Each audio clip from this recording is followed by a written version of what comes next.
嘿，小伙伴们，大家伙儿早！今天是3月18号，但是大家看到我的时候应该是3月19号，因为3月19号应该是我第4个训练日，但是受伤嘛，第4个训练日应该也是轻松晨跑，所以按照惯例，我们第4个训练日都是回复各位的评论，所以我就正好准备了一个评论，现在在大阪中之岛河边的一个咖啡厅的室外，但是今天风挺大的，我认真准备了一下。首先啊，今天18号，昨天17号周日有一些比赛，虽然还不是一个大的比赛日，我看有好多小伙伴说，无论是全马还是半马都取得了好成绩，恭喜各位。尤其是大家还记得春节在北京奥森那位杨先生，就是从事特殊人群教育还有视障人群的陪跑的那位杨先生，半马跑进了140，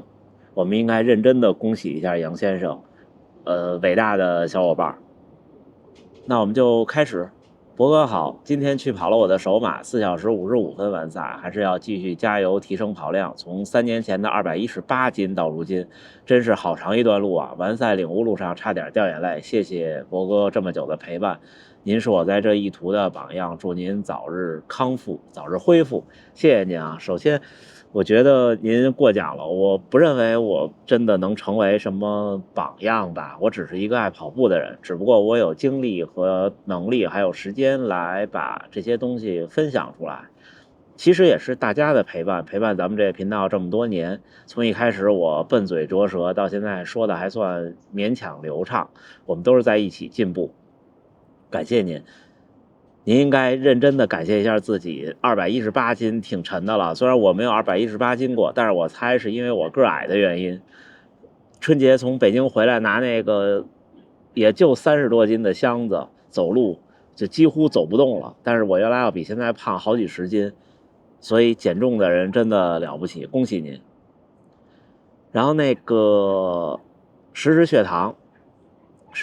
那个说，针那么长不会扎到神经吗？那个不是，它那个针是这样的，它那个钢针里边是有一根软针，然后是留置在肉里的，然后打完以后那钢针就跟着那个注射器出来了，它不是一直扎一个硬质的针的，没有事儿的，而且它也不是要扎在血管里，它虽然说是血糖，但是就像我们测心率一样，它也不是直接测心脏，就是光电心率，它是靠光的和那个血管的反射折射嘛。那个实时血糖也是每家品牌基本都是一个原理，就是它测你的组织液，通过你的组织液的成分来倒推你可能的血糖，它就是一个经验科学。恭喜，有个疑问，是否按照时间而非公里更合适？您上来说恭喜啊，您可能是恭喜别人吧？比如我马配8公里44分钟，我8公里28分钟，这您过奖了，8公里可能不能28分钟，那我就不应该按照8公里、16公里、23公里补给，而是6、12、28这个频率是否更舒适一些？其实您说的也对，也不合适。为什么呢？对是说，按照时间评判能量消耗，我觉得是科学的。只是说您在比赛中不太现实，这么短的频率补一个胶，第一您的肠胃不行，就是您不能说我1公里跑20分钟，假设我就1公里吃一个，因为就是怎么说呢？那您就一场比赛要吃42个，咱们夸张点说，那这样的话，您的消化系统经受不了，这是第一个问题。第二个问题是，你也携带不了这么多，所以我觉得就是对于成绩还不太快的小伙伴，其实您遵循10公里一个都没有问题，因为能量胶对于慢的选手，我这儿说的慢的选手，可能比方说3小时45以外的选手。能量胶给您提供的帮助其实是很有限的。能量胶准确的说是帮助能够全程冲下来的运动员全程冲下来，不管是半马还是全马，我不知道我说没说清楚。然后实时血糖那个硅基动感能不能连手表？能连手表。它是这样，好像是 OPPO 的手表是可以脱离手机直接连接获取数据，然后其他的手表，比方说我的 Apple Watch 也是有 APP 的，它就是必须得有手机在身边，你的 Apple Watch 的数据才会实时更新。但是也挺酷的，你想我早上训练的时候，那春节以前我为了测试，我把手机带在身上，我的手表就能实时看到我现在的血糖指数。不过早我也想到一个问题，首马的时候前25公里几乎都维持在600左右配速，但是32公里严重抽筋，走走停停，勉强完赛，最后总体配速730，那应该走了很久啊。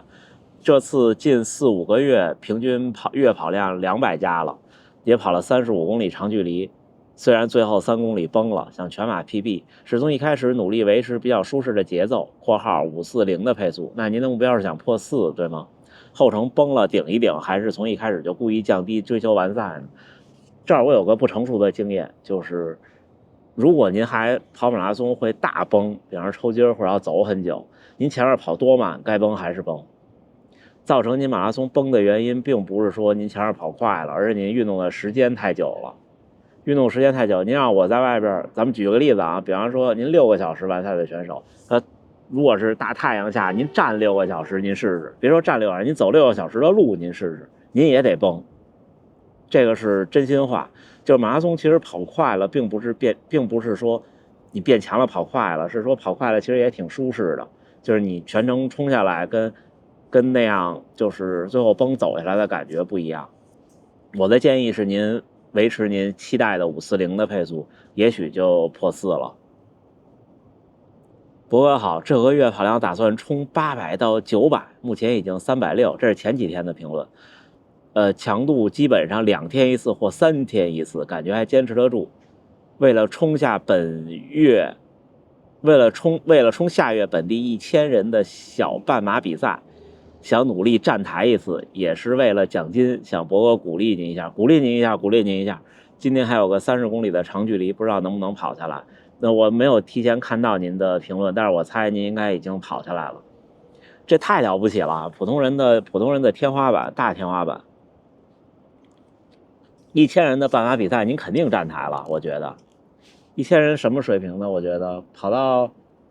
当然得看是哪儿的1000人啊，那要都体校的那不能说。那普通小城市1000人的小比赛，可能弄不好118就站台了。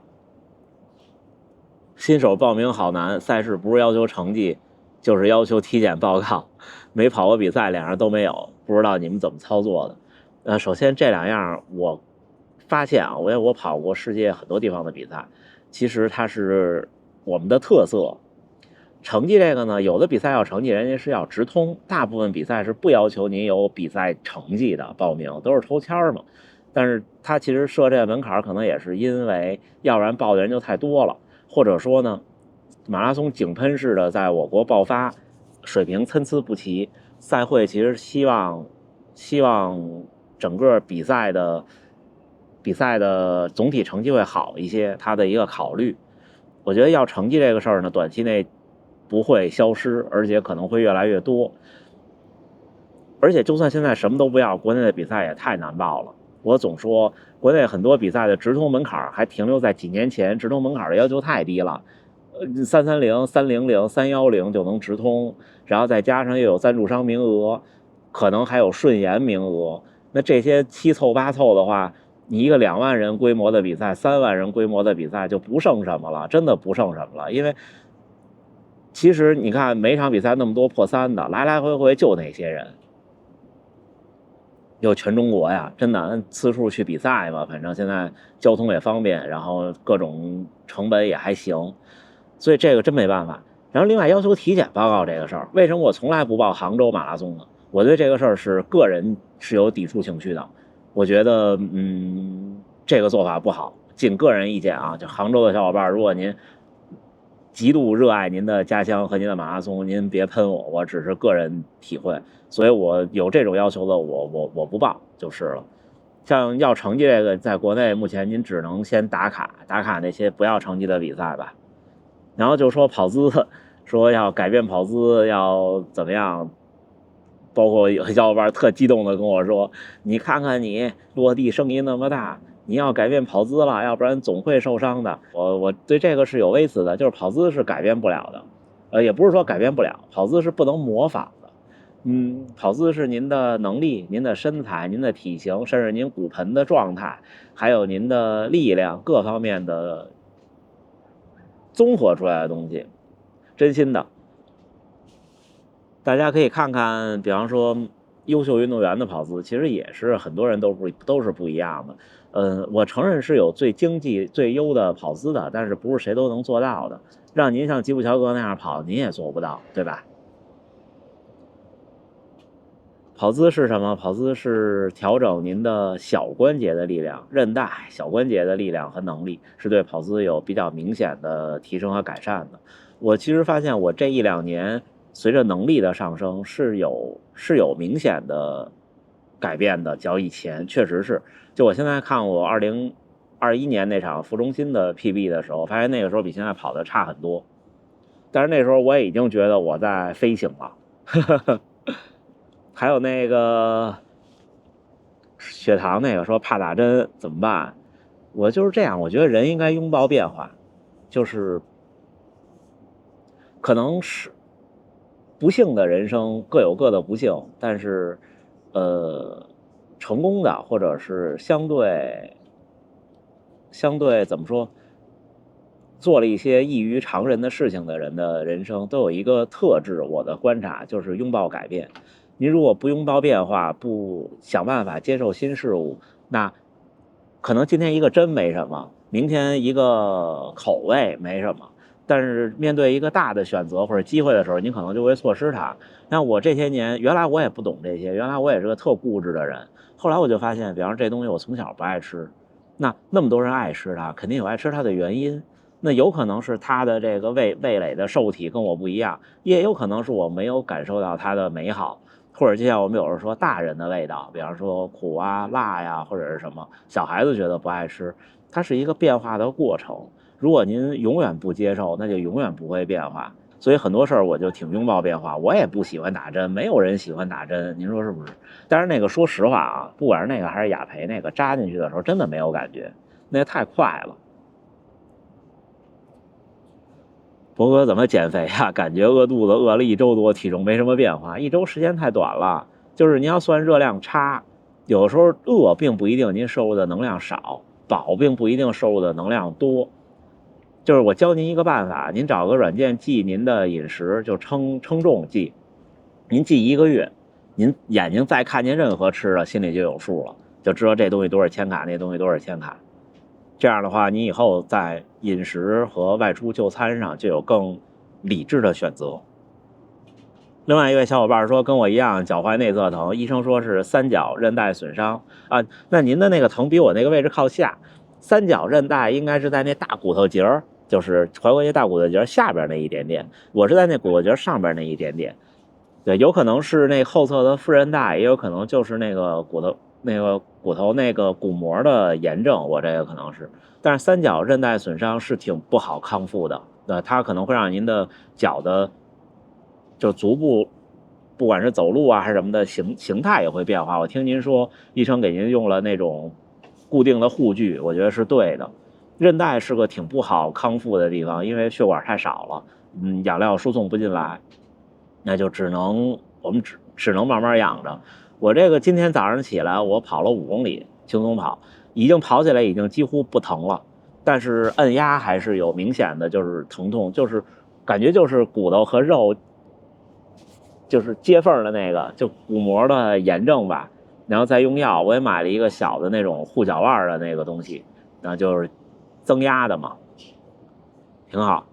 好吧，我准备的就这么多，因为最近我们加入了周6的直播，所以大家的评论的问题也就没有以前那么多了。我看到的有代表性的都差不多都恢复了。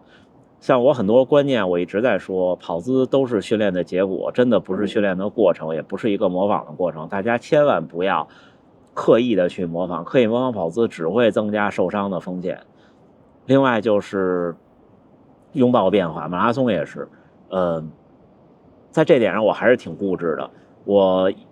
成绩的突破其实来得很晚，就是因为我一直不敢在全马的赛场上提高速度，所以我在劝那位小伙伴，先慢是不能解决崩的问题的，尤其是对成绩还在4个小时以外的选手，真的不会。您还不如放手一搏，好吗？那就这么着，这个咖啡厅还是挺不错的，里边已经好多人了，我得赶紧回去，家主在里边，要不然一会儿没座了。给大家看看环境，咱们就结束，好吗？这是大阪市内的一条东西走向的河，河上都有船了。今天有点冷，有风，所以外边没什么人。这是咖啡厅的外边。好吧，那行，那就这么着。最后还是祝大家能努力生活，健康平安，我们一起加油干。下个周是个大的周末的比赛日，我们都好运，好吗？那这么着，咱们下个训练日见。